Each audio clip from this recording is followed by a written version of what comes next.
All right, back on the Pac-12 Media Day special as we welcome in the new head coach up on Montlake, Jody Wynn. New to the Huskies, but not new to the Pac-12. Obviously played at USC, coached at USC, and Mary said it best. It kind of felt like you were always supposed to be a head coach in the Pac-12. I told you that last year, right?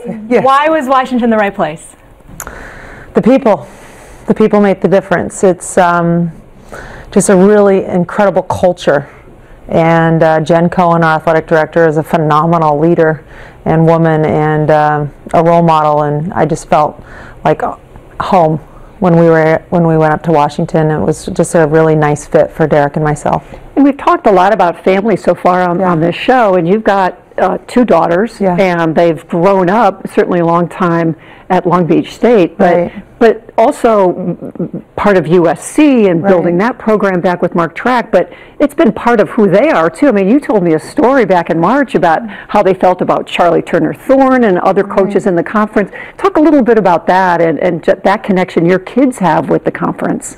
Yeah, I mean, they've kind of grown up in the gym, whether it's at practice or at games, and they are the ones that come home and watch the Pac-12 network with us. And it's all right. And it's just like, what's on tonight? Young. Yeah, they want to know what game's on that night, and I think they've been to most of the arenas and try to expose them to as much as we possibly can.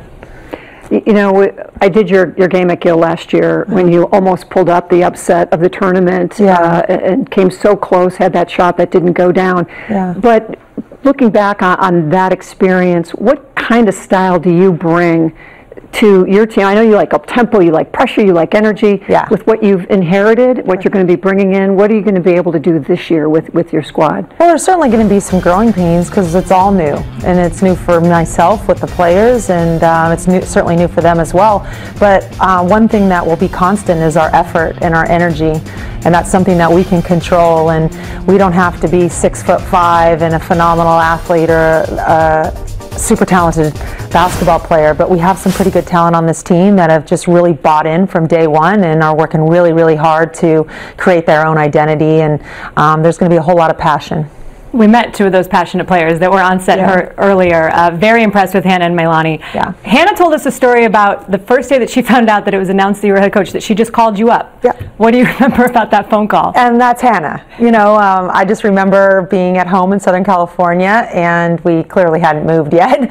And she just introduced herself, and I said, I know who you are. I've been to several of your high school games and had a chance to watch you play a little bit. And we just talked. You know, we learned about who each other were, you know, and who we are, and it was just probably about 45 minutes or an hour later, and you know, it was just nice to know that she was welcoming us to the Husky family.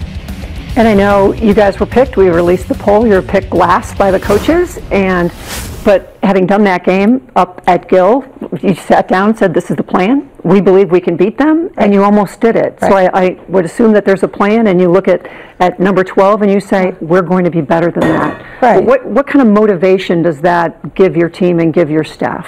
I mean, we have nothing to lose, so we're just working on getting better every single day and making sure that our effort and our attitude and our togetherness is as best as it can be. And each day we'll get better, and each week we will get better. And we've gotten a lot better since this past April and May. And so yeah, we don't have anything to lose. Our kids are hungry. They're excited for that opportunity to get on the court and prove that they belong at this level. And the coaches are fired up as well. What's sort of the biggest thing when you came in and got them in the room together for the first time? What was your biggest message to them? What did you want them to know? That we care about them as young women first and foremost, and that we're not here to prejudge anybody, and status doesn't matter. We didn't really care if who was a senior, who was not a senior, who played, who didn't play, but we wanted to get to know each other as young women and how we can be role models and mentors to them through this transition. Change is hard, and it's hard on everybody, and we're all kind of going through this together. So I just kind of wanted to welcome them into our lives, and then express to them how important it is for us as coaches to get to know them as young women. Well, we are excited to get to know you. Mary Murphy raves about you all the time. So I'm a believer. Thanks, Mary. I appreciate it. Jody Wynn, thank you for joining us, and best of luck. We'll be watching this year. Thank you.